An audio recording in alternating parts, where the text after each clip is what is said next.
바울은 로마서를 통해 예수 그리스도에 관한 복음을 자세하게 설명해 주고 있습니다. 특히 유대인의 구원 문제에 대해서도 자세히 다루고 있습니다. 여러분, 유대인에게 있어서 가장 프라우드한 것은 바로 선민 사상이었습니다. 하나님께서는 유대인에게 율법과 할례를 은혜의 선물로 주셨습니다. 그런데 유대인들은 하나님께서 주신 것을 은혜로 여긴 것이 아니라 자신들의 자랑거리로 여겼습니다. 선민의식에 사로잡힌 이 유대인들은 오히려 하나님을 제대로 바라보지 못했습니다. 그런데 여러분, 유대인이 하나님의 선민으로서 택함 받을 만한 자격이 있는가라는 겁니다. 창세기 12장에서 하나님께서 아브라함을 불렀을 때 아브라함은 그저 아버지 밑에서 우상을 만들며 지냈던 사람이었습니다.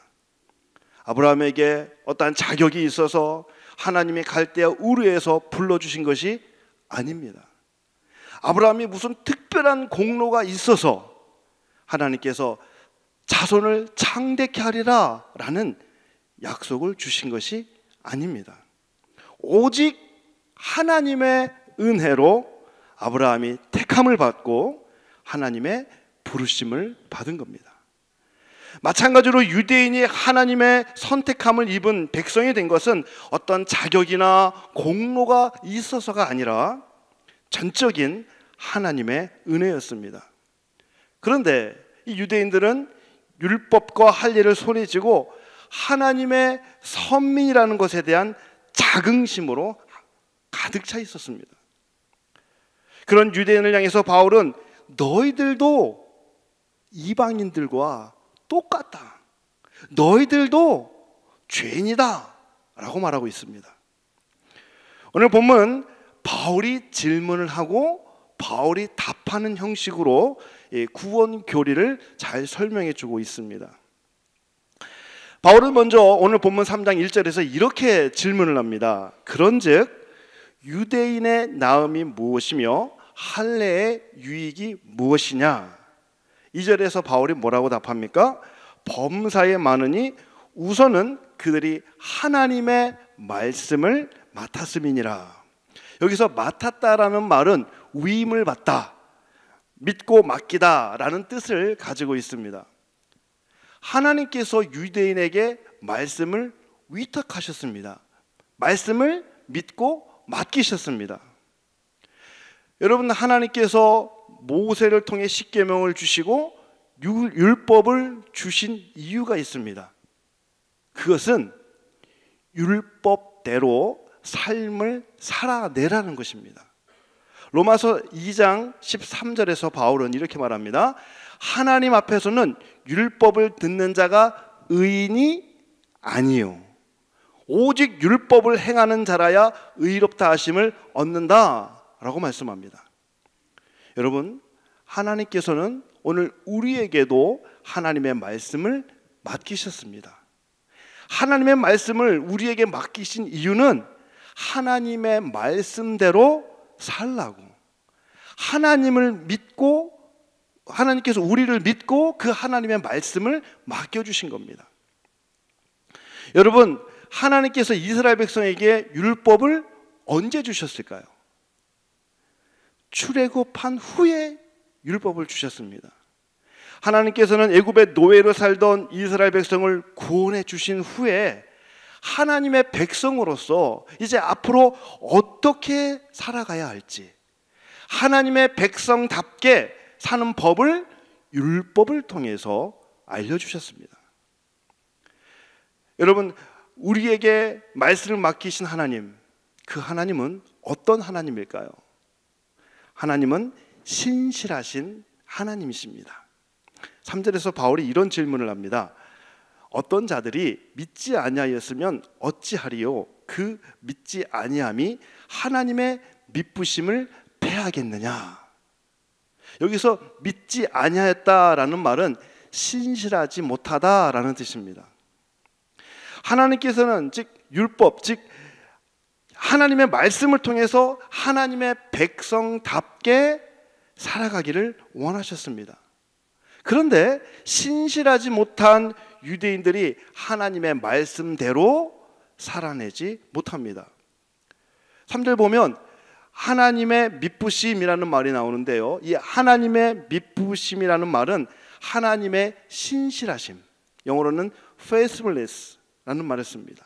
다시 말해서 하나님은 신실하지 못한 유대인들이 하나님께서 맡겨주신 이 말씀대로 살지 못한다고 해서 하나님께서는 유대인에게 맡기신 그 말씀을 빼앗는다든가 선민의 자격을 빼앗는 분이 아니라는 거죠. 사랑하는 성도 여러분, 하나님은 성실하시고 신실하십니다. 하나님의 열심은 당신이 택한 백성을 끝까지 하나님의 사람으로 세우십니다. 두 번째, 하나님의 말씀을 우리에게 말씀을 맡겨주신 하나님은 어떤 분일까요? 하나님은 공의로우신 하나님이십니다. 우리의 불의한 행동이 하나님의 의로움을 더욱 드러낸다고 해도 공의로운 하나님은 반드시 심판하십니다. 나의 거짓과 위선이 하나님의 신실하심과 영광을 드러난다고 할지라도 하나님의 정죄를 피할 수는 없습니다. 여러분, 사도행전 4장에 보시면 바나바에 관한 이야기가 나오는데요, 사도행전 4장에서 바나바는 자기의 소유를 팔아서, 소위 그 밭을 팔아서 그 마련한 돈을 가지고 필요한 사람들에게 나눠주고, 또 사도들 앞에 그 소유를 가지고 오게 됩니다. 이것을 보고 질투하고 시기한 사람들이 있었습니다. 우리가 잘 아는 아나니아와 삽비라였습니다. 그런데 이 아나니아와 삽비라는 이 부부가 모여서 서로 의논을 합니다. 그리고 그들도 자기의 땅을 팔기로 결정을 하죠. 그런데 아나니아는 이 땅을 판 돈의 일부를 따로 감춰두죠. 그리고 이 사실을 아내인 삽비라도 알고 있었습니다. 아나니아는 그들의 땅을 판 돈의 그 일부만을 사도들에게 내어놓으면서 그것이 땅 판 돈의 전부라고 이야기를 합니다. 이 사실을 안 베드로가 말합니다. 성경 보면 베드로가 이르되 아나니아야, 어찌하여 사탄이 내 마음에 가득하여 내가 성령을 속이고 땅값 얼마를 감췄느냐? 사람에게 거짓말한 것이 아니요 하나님께로다 라고 말합니다. 이 말씀을 듣자마자 아나니아는 그 자리에서 죽게 됩니다. 여러분, 심판날에는 죄에 대해서 어떠한 핑계도 용납되지 않습니다. 그렇다면 하나님의 말씀을 맡은 우리는 본래 어떤 존재였을까요? 바울은 선지자의 말을 빌려서 인간에 대해서 분명하게 정의를 합니다. 10절에서 12절 말씀입니다. 기록된 바 의인은 없나니 하나도 없으며 깨닫는 자도 없고 하나님을 찾는 자도 없고 다 치우쳐 함께 무익하게 되고 선을 행하는 자는 없나니 하나도 없도다. 여기서 함께 무익하다라는 말은 그 존재가 무가치하다라는 뜻입니다. 하나님을 깨닫지 못하고 하나님을 찾지 않는 사람은 살아있으나 그 인생은 무가치한 인생입니다. 바울은 죄의 노예로 사는 우리의 인생이 얼마나 냄새나고 추한지 구체적으로 설명해 주는데요, 13절 말씀입니다. 그들의 목구멍은 열린 무덤이요 그 혀로는 속임을 일삼으며 그 입술에는 독사의 독이 있고 그 입에는 저주와 악독이 가득하고 그 발은 피 흘리는데 빠른지라 파멸과 고생이 그 길에 있어 평강의 길을 알지 못하였고 그들의 눈앞에 하나님을 두려워함이 없느니라 함과 같으니라. 사랑하는 여러분, 하나님은 죄의 노예로 죽을 수밖에 없는 우리를 하나님께 속한 하나님의 자녀로 회복하시기 위해서 예수 그리스도, 독생자 아들 예수 그리스도를 이 땅에 보내주셨습니다.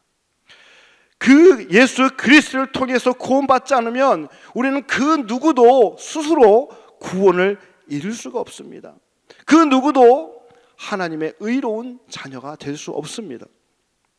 여러분, 앞에서 제가 잠깐 말씀을 드렸지만 하나님께서 말씀을 주시고 출애굽하게 하신 것이 아니라, 말씀이 먼저 아니라 출애굽한 후에 이스라엘 백성에게 하나님의 말씀을 주셨다고 했습니다. 왜 그랬을까요? 이유가 뭘까요? 여기에는 우리를 향한 하나님의 깊은 사랑의 메시지가 있습니다. 오늘 바울이 20절에서 이렇게 말하죠. 율법으로는 죄를 깨닫는다고 말씀합니다. 갈라디아서 3장 24절에서는 율법을 초등교사와 같다라고 말합니다. 이 초등교사인 율법은 우리를 그리스도께로 인도하며 우리의 죄를 깨닫게 하고 그리스도에 대한 그 필요성을 느끼게 함으로써 우리가 하나님을 향한 그런 회개와 예수님에 대한 믿음을 갖게 해줍니다. 또한 율법은 우리의 허물과 죄를 볼 수 있는 거울과 같습니다. 여러분, 나의 허물과 나의 죄된 모습이 보여질 때 나의 힘이 아닌 성령의 힘으로 우리의 삶은 다시 새로워지고 승리하게 될 줄 믿습니다. 자격 없는 나를 부르시고 예수님의 보혈로 하나님의 자녀가 되게 하신 그 하나님께 오늘도 감사하며, 오늘도 우리의 삶의 예배 자리에서 하나님의 말씀을 맡은 자로서 사명을 온전히 감당하는 저와 여러분이 되기를 주님의 이름으로 축복합니다.